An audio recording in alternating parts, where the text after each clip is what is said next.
Palubog ang araw ng niyaya ni Rose na mamasyal sila sa syudad. Naglalakad sila ngayon sa matao at abalang kalsada. Ang malamig na simoy ng hangin sa hapong ito'y malumanay na dumadampi sa kanilang balat. Thank you for today, Elliot. Basag katahimikan ni Rose habang naalindugan sa maliit na souvenir na binigay niya. Isang keychain na perpekto ang inukit na kumikinang sa lumalahong liwanag. At saka thank you din sa nakarang mga araw. Hindi ko ito makakalimutan. Malambot siyang umiti sabay suksok ng dalawang kamay sa bulsa habang naglalakad sila. I'm glad you enjoyed it. Lalo naging espesyal ang 3 araw na ito dahil sumama ka. Iniangat ni Rose ang kamay sa bulsa habang naglalakad sila. I'm glad you enjoyed it. Inangat ni Rose ang mata sa kanya. Natouch yata sa pagiging sincere niya. Kakahiya nga po Nakipapel pa ako sa biyahe ninyo. Umarko ang kilay niya. Patalikod siyang naglakad para malinaw tong makita. Anong biyahe ko? Biyahe natin dalawa, no? Hirit niya. Nahihiya pa itong umiwas ng tingin sa kanya. Tomorrow we'll be back in Manila. Back to work and life, I guess. Wika niya ulit nang dito umimik. Tinabihan niyang muli ito. Yeah, sang-ayon ang dalaga. May lungkot ang tinig nito. But at least we have these memories, right? Tumango siya. Nanatili ang kanyang mga mata sa magandang mukha nito na ilang sandali. Right, and maybe we can make more memories when we get back. Who knows? Abot-tengang umiti si Rose. Nagustuhan nito ang suggestion niya. Maraming salamat talaga, Elliot, sabi ulit nito. Hindi niya tinugunan dahil nakita niyang nagbebenta ng mga street foods. Tinuro niya yon. Let's grab some kwek-kwek. Aniya na nagpatiunang naglakad. Walang magawa si Rose kaya sinundan siya. Mapapasinghap naman si Rose ng polluted na hangin ng Manila. Parang kailan lang siya pumunta sa Baguio pero gusto niyang bumalik ulit doon. Back to reality. Kailangan niya ipagpatuloy ang misyon. Sinimulan niya ang linggo na lubog sa trabaho. Naging tambak ang trabaho ni Elliot kasi pumunta sila ng Baguio. Exaggerated kasi ang ama nitong si Edmond Malyari. Noong isang araw, sinugo nito si Elliot sa opisina. Para nagka-World War III lang sa init ng kanilang argumento. Minsan naawa na rin siya sa boss niya. Ipit na ipit to sa bagay na ayon sa mga magulang nito. Nawawalan to ng tunay na kasiyahan para sa kasiyahan ng iba. Napatiimbagang siya. Di niya masikmura ang ginagawa niyang panloloko sa ngayon. Kung malalaman man ito sa hinaharap, pipiliin niyang magpakulong. She don't deserve to be his friend. Lalo nang hindi niya deserve mahalin siya nito. Sino ba siya? Siya si Rosette Valentino, ang hampas lupa na sasaktan si Elliot Malyari para sa pera. Nagtitimpla siya ng kape na maramdaman ang hangin na dumaan sa kanya. Nakita niya sa gilid ng mga mata si Elliot, nakasandal sa pintuan. Humahalokip-kip habang tahimik siyang inaobserbahan. Hinarap niya pagkatapos niya magtimpla ng kape. Umukit ang matamis at banayad ng ngiti sa mga labi nito. Masama ang mood nito ng 3 araw maliban sa araw na ito. Kasing liwanag ng sikat ng araw ang gwapo nitong mukha. Inabot niya ang kape. May paglilingkod po ba ako? Tanong niya sa maingat na tono. Gusto ko lang ng kasama, tugon nito. Lumapit sa kanya para kunin ang hawak ng tasa. Nilagay niya ang 2 kamay sa likod. Ilang sandali silang tahimik. Tumikim siya. May nangyari po ba? O sisa niyan ay kinahinto nito sa pagsimsim ng kape. Bakit medyo mapaitong kape? Reklamo nito. Unang beses nitong sinabi matapos ng 2 buwan. Ngayon niya lang nalaman na katapusan na pala ng September. 1 buwan na natitira sa kanya pero wala pang progreso. Nakalimutan kong dagdagan na 1 kutsaritang asukal. Rason niya. Di niya matignan to sa mga mata. Never mind. Sometimes we need to be bitter. Tsaka nga pala, did you already made an appointment to Mr. Gonzales? Binaba nito ang tasa sa lamesa. Sumalik ang kaba sa puso niya. Si Rainier na naman. Paano niyo ba matatakasan to? Kunwari napaisip siya. Kinuha niya ang ilang hibla ng buhok tsaka marahan yung hinihipo.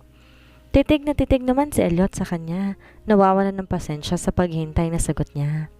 Did you hear me? Nilagay mo na ba sa schedule ko ang 3 p.m. meeting namin ni Rainier? Ulit nito. Napalundag siya. Pasensya na po. Ani niyang napahawak pa sa braso nito. Opo sir, ginawa ko na po. Nahihiya siyang kinuha ang kamay. Kuryosong lumapit ang boss niya. What's gotten into you, Rose? Bulong nito sa smoky voice. Nanginig ang puso niya sa paseksing aura nito. Hindi siya makapag-isip ng diretsyo. No, wala po. Nasisilawan lang po ako sa kagwapuhan ninyo. Natataranta niyang saan. Kinabahan siya matapos niyang ma-realize na nadulas ang dila niya. Hindi niya sinasadya na pagsabihan to ng gwapo. Tumaas ang isang kili nito na intriga sa sinabi niya. Kaya dumikit ka sa kanya. I am really that handsome. Saang parte ng mukha ko nagagapuhan mo? Tukso nito. Nawalan siya ng lakas para ilabas ang kanyang angelic voice. Hala, sumakay naman ito. Akala siguro nagbibiro siya. I like your rosy lips, Elliot. Yumuko siya. Nahihilo siya sa sobrang ilang. Tumawa naman ng malakas si Elliot. Napahawak pa siya sa tiyan nito. Ilang minuto tong tumatawa bago nito kinabig paangat ang kanyang panga. Napanganga siya. Tila nilalagnat siya sa sobrang init ng katawan niya. Samantalang pulang-pula ang mukha ng binata. Rose, are you tempting me to kiss you? Walang preno nitong tanong. Lumukso ang puso niya. Parang tatakbuhan siya na wala sa oras. Pinainom niya lang ng kabito. Iba-iba na ang iniisip. She blinked her eyes thrice. Hindi alam ang gagawin. As soon as possible, she should avoid him before it's too late. Po? Usol niya, pero hindi yun malinaw. Nanatiling nakangiti si Elliot. Kumikislap ang mapaglaro at may pagnanasa nitong mga mata. Tsaka hindi nagdalawang isip na nilapit ang mukha niya. Talagang tototohanin ang sinabi nito. Pinikit niya ang mga mata sa takot habang nagwawala ang puso niya sa loob ng dibdib niya. Naparalyze siya. Hinayaan ang sarili na madala dito. Naramdaman niya ang pagdampi ng bibig ni Elliot sa mga labi niya. Naku, nasa kitchenette siya. Paano kung may marites na makakita sa kanila? That's the end of her contract? Atat na si Elliot kasi napahawak ito sa bewang niya. Sa kasagsagan na siya ng paghahalik nang biglang tumunog ang cellphone nito. Ang lakas ng ringtone, sapat lang para pareho silang magising sa realidad. Tumingin siya sa sahig. Inawakan ng bibig at walang imik na lumabas sa kitchenette. Irritableng sinagot ni Elliot ang tawag. Humarurot siya ng takbo papunta ng working desk niya. Nilubog niya ang mukha sa mga librong nakabukas sa mesa. Nanggigigil siyang sinipa ang paa sa sahig. Munti ka na. She tapped her face. Ang init ng pisngi niya. What's the meaning of this? Sa susunod na araw, dumiretso siya sa coffee shop ni Rosario.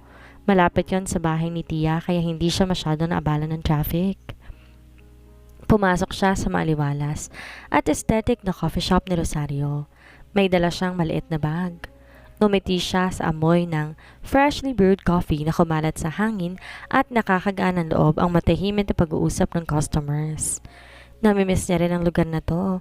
Puntahan niya ito every weekend.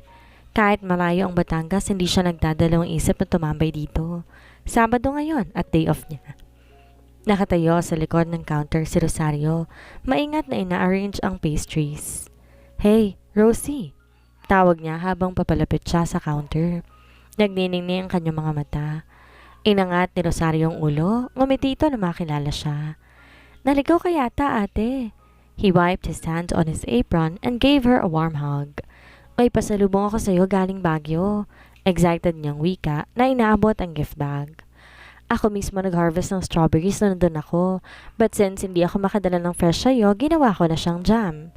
Lumiwanag ang mukha ni Rosario nang tingnan ang laman ng bag. Pumunta ka sa Baguio? At gumawa pa ng jam. That's amazing. He pulled her in for another hug. Thank you so much. Hindi na ako makapaghintay na itry ito. Ayos din ang undercover mo ha.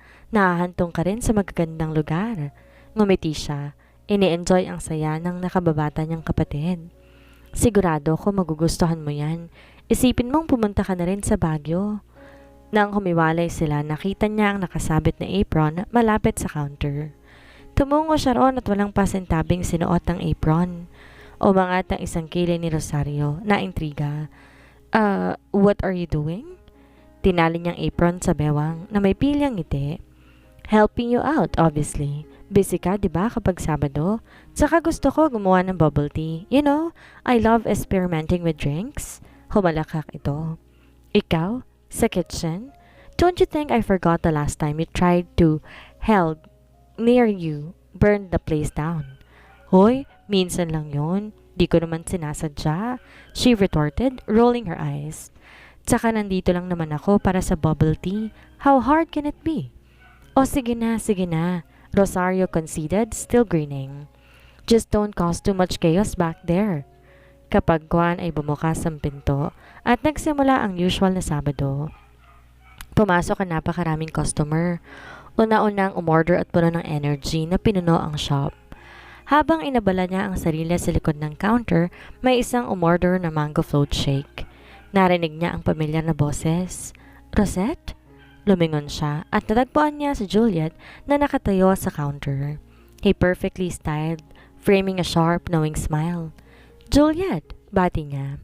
Pinaskil agad ang ngiti nang inabot niya ang shake. Yumukod siya sa counter, kinindatan siya nito. Nagpapahiwatig na gusto siya nitong makausap. Umalis to para umupo sa bakanting pwesto. Hinubad niya ang apron. Nagpaalam siya kay Rosario na may kakausapin lang siya. Tumango naman ito. Sinundan niya kaagad si Juliet. Maagap siyang umupo sa harap nito. Umusbong ang kaibang kinang sa mga mata nito. Interesado tong malaman ang sasabihin niya. So, how's the mission going? Tanong nito sabay kindat, nanunokso ang boses. Bumungis-ngis siya. Humalo ang excitement at nerbiyos sa puso niya. It's in progress. Si Elliot, well, tinangka niya akong halikan maraming beses na. Kumibit balikat siya. Pilit iwinawaksi ang mga paru-paro na lumilipad sa tiyan niya na maalala si Elliot. Juliet clapped her hands, her grin widening. That's what I like to hear. You're on the right track, Rosie. Just keep at it and soon enough, we will be celebrating your engagement. Hala, Juliet, wala naman akong balak na magkakatuluyan kayo, Rosette. I feel it. Pero nasa kasunduan na sasaktan ko siya. Lumungkot ang boses niya. Natigilan ito. Yeah, nasa kasunduan. Pero kapag sasabihin natin ang totoo sa kanya, matatanggap niya naman siguro. Nagkamali ako sa inakala kay Elliot and I'm sorry about that. He's still my friend and recently he's helping me to make Magnus mine. I don't know. Si Juliet sa pag-ibig, kailangan natin maglaro ng apoy. Ito nilaro ko at inaamin ko na seduce niya ako. Nag-aalinlangan niyang pahayag. Nanlaki ang mga mata ng fashion model. May fake eyelashes palang suot. You fall in love with him? Tumango siya. Ano pa ba ang gagawin niya? Hindi nagsisinungaling ang puso? Nang pumunta kami sa Baguio, doon ko na-realize na gusto ko na siya. Lumapit ng upuan si Juliet. Umupo ito sa tabi niya para tapikin ang kanyang balikat. It is really my fault. Kapag maayos na ang lahat, sasabihin ko sa kanya ang totoo. I'm sorry, Rosette, dinamay pa kita. No, tinulungan mo rin ako sa negosyo namin, giit niya. Kamusta na pala kayo ni Magnus? Lumubi ito at sa kanya binitawan. Eto, nagkakamabutihan na, pero hinahabol ko pa rin siya. Sinusubukan kong paghiwalayin sila ng current girlfriend niya na isang prostitute, sabi nito sa pagok na boses. Bumigat ang loob niya. She always prayed these two will finally end up with each other. Bakit ang tigas ni Magnus? Kailan pa ba nito marirealize na mahalaga si Juliet sa kanya? And she's not worth losing for. Juliet, I have an advice to you. What if you stop pursuing him for the meantime? Don't talk, call or text him. Huwag ka magpakita ng 1 week sa kanya. Huwag ka talagang magparamdam. Ibaling mo sa iba ang sarili mo. Maghanap ka ng guy na pagseselosan niya. Payo niya na ikinataas ng kilay nito. Pero bago pa makapagsalita si Juliet, bumukas ang pinto, pumasok ang isang babae na parehong aura kay Juliet. Nakasuot ng minimalist na bestida, naka-rubber shoes, naka-lip gloss lang at nakapusod ang buhok. Balingkinitan gaya ni Juliet pero morena gaya niya. Matangos ang ilong, mahabagyan ang mga mata, makapal ang mga labi.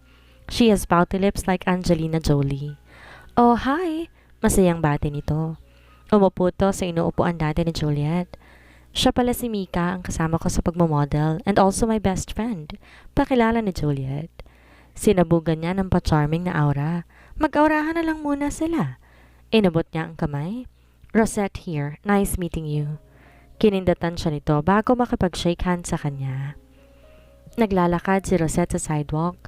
Hanggang tanghali siyang tumambay sa coffee shop. Di siya nagtagal doon dahil may gagawin pa siya. In-enjoy niya ang mabanay na simoy ng hangin sa tanghaling iyon. Nasa magkabilang bulsa niya ang mga kamay. Huminto siya na marinig ang lumalapit na ingay ng sasakyan sa kanya. Namalayan niyang tumigil sa gilid. Nagulat siya matapos ibaba ni Elliot ang salamin ng bintana. Naka-shades ito. Kinilig siya sa malajungkok nitong itsura ngayon. Rose! Tawag nito mula sa driver's seat. Pumaskil sa mukha nito ang signature smile. Fancy running into you here. Her heart skipped a beat. Of course, si Elliot to. Pakaswal niyang pinaypay ang isang kamay. Sinusubukan na panatilihing maangas. Hello po. Ah, eksakto. I was about to go sightseeing. How about you come along? It'll be fun. Sabi nito na sumandal pa sa bintana. Kinisip niya ang mga mata. Nahuli siya. Sightseeing? Hindi ko alam. Nag-alinlangan siya. Naramdaman niya na uminit ang pisngi niya. Spending time alone was risky. Her plan was delicate and she did not want to rush things. But this is an opportunity. Kailangan niya lang kontrolin ang sarili niya. Ngumiti ng pagkalambing si Elliot. Come on, Rose. What's the harm? Just a little sightseeing. Wala namang mawawala, diba? Kinagat niya ang labi, hindi pa rin sigurado. Napilitan siya sa pag-i-insist nito. Bumuntong hininga siya at tumango. Okay po, hindi naman masama siguro. Great! Lumiwanag ang mga mata nito. Sakay na. Binuksan niya ang passenger door at mabilis na pumasok. Nang makaupo siya, sinulyapan niya ito. Saan tayo pupunta? Tagaytay. Perfect spot for this time of the day? Anito. Lumaki ang kanyang mga mata. Sa Tagaytay? Ganitong oras sila pupunta. Balak ba nito na magpagabi doon?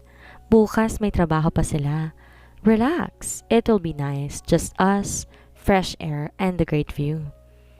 Bago siya makasagot, yumukod ito papalapit sa kanya.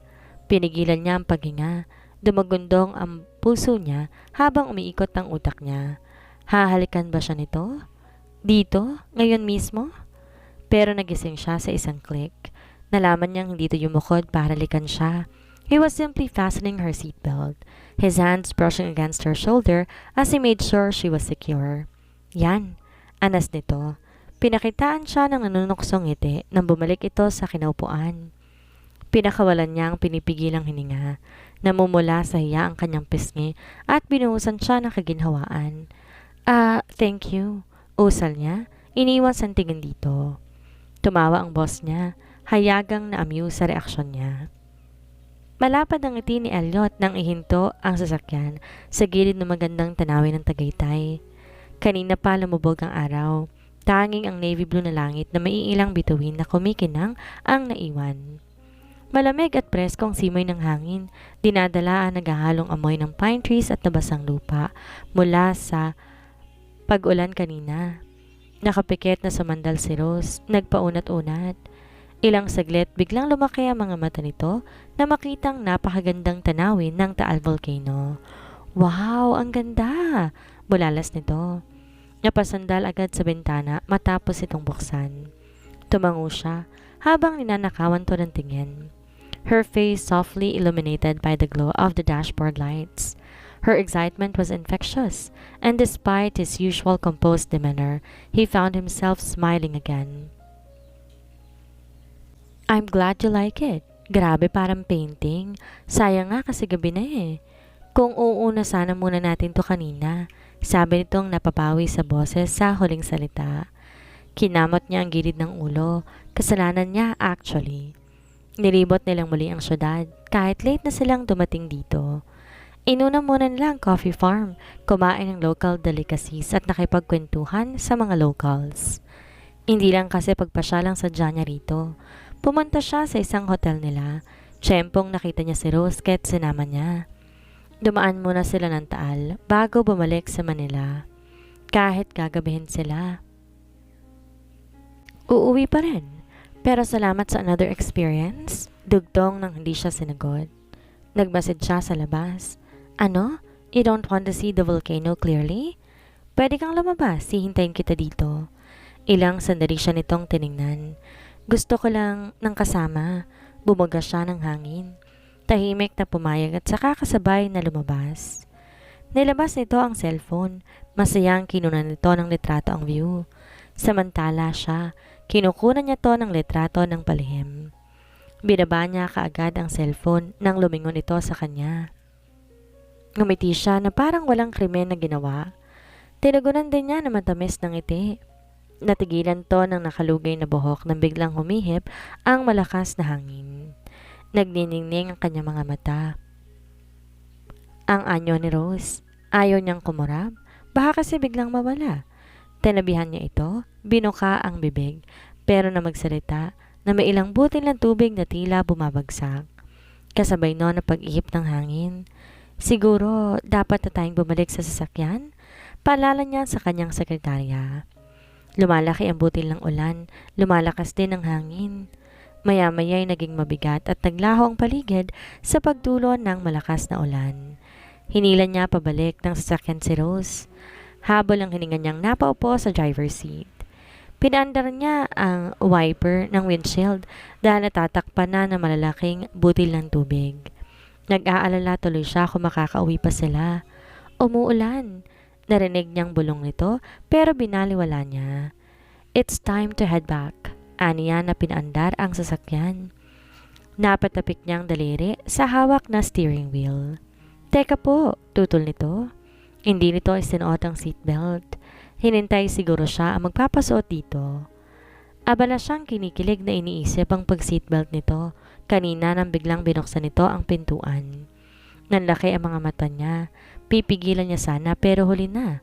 Umeeko ang tawag nito na makalabas. Pinatay niya ang engine. Tinutok ang atensyon sa misteryosang dilag. Rose! Tawag niya na nananatiling nakaupo sa driver's seat. What are you doing? You will get soaked? I love the rain, she called back, twirling in the downpour. Her arms spread wide. Her clothes clung to her, her hair quickly dampering, but she was radiant. Her joy so pure that he couldn't help but watch her in awe. Umiiling siyang lumabas. Gusto niyang pumigilan ito. Umintuto sa pag-init para tingnan siya. Isang mapaglarong kinang ang dumaan sa mga mata nito. Come on, Elliot, dance with me. Natuod siya sa kinatatayuan. Binaliwala ang ulan na bumabasa ng kanyang buhok at damit. Dancing in the rain wasn't something he'd ever imagined himself doing. He wasn't even sure how, but the way she was looking at him, the infectious energy radiating off her, made it possible to say no. Pinakawalan niya isang nag-alinlangan tawa bago ipaubaya ang sarili sa alok nito. Lumakad siya papalapit sa dalaga. Lumalaki ang ngiti nito na makita siyang papalapit. Ayan, tudyo nito. Kinuha na ang kamay niya at hinila siya papalapit dito. Hindi naman masama, di ba? Habang sila'y umiikot, tila tumigil ang oras. Tayang ang tunog ng ulan at tawa ni Rose ang naririnig niya. Nararamdaman niya ang init ng mga kamay nito kahit na basang-basa sila sa ulan. Sa gitna ng sayaw nilang dalawa, bigla niyang napagtanto ang isang bagay. Hindi lang siya naaakit kay Rose dahil sa kagandahan o kakulitan nitong taglay. Tila mahal niya na ito. Hindi lang mahal. Iniibig, iniirog, sinisinta. Minamahal niya na talaga si Rose. Napako ang tingin ni Rose sa kanya. Halatang napansin ang seryoso niyang titig. Elliot? Tanong ni Rose. Nakangiti pa rin pero nagtataka. We should head back, sabi niya. Lumamig ang kanyang tono. Binitawan niya si Rose, tinalikuran ito. Kahit na basang-basa siya, pumasok pa rin siya sa sasakyan. Tahimik na sumunod ang dalaga, hindi na umimik. Nagmaneho siya pabalik ng Maynila na basang-basa. Sa sumunod na araw, nasa opisina si Elliot, nakaupo sa harap ng kanyang desk.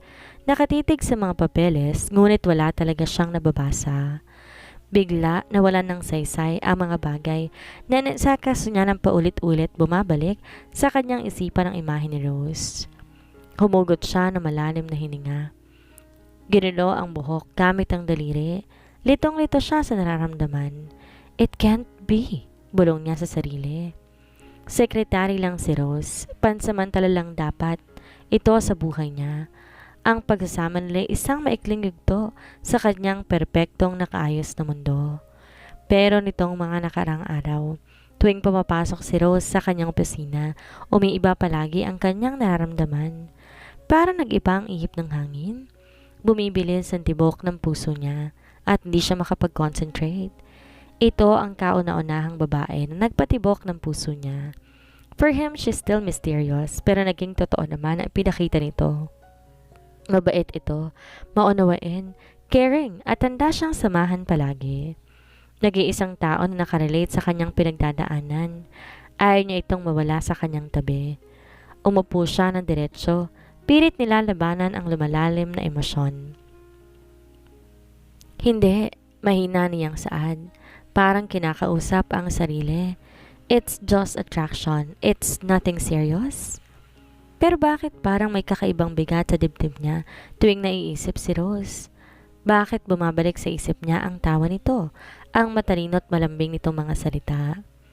Tumingin siya sa bintana, pero kahit ang magandang tanawin ng lungsod ay hindi nakatulong para linawin ang isip niya. Muli siyang binalikan ng alaala, ang paraan ng paggalaw ni Rose, ang pagtaas ng kilay nito kapag nagbibiro, at ang munting mga ngiti na bigla na lang sumisira sa kanyang focus. Paano niya to hindi napansin noon? Siya si Elliot John Malyari, isang taong may kontrol sa lahat ng bagay sa buhay niya. Ang damdamin? Hindi kasama yun sa plano, lalo na ang damdamin para sa kanyang sekretary. Tumayo siya mula sa pagkakaupo, naglalakad sa loob ng opisina na parang iniiwasan ang nararamdaman. Hindi to pwede, bulong niya. Pilit nilalabanan ang sarili, pero alam niyang huli na. Hindi niya kayang itanggi ang totoo. Nagkakagusto siya kay Rose.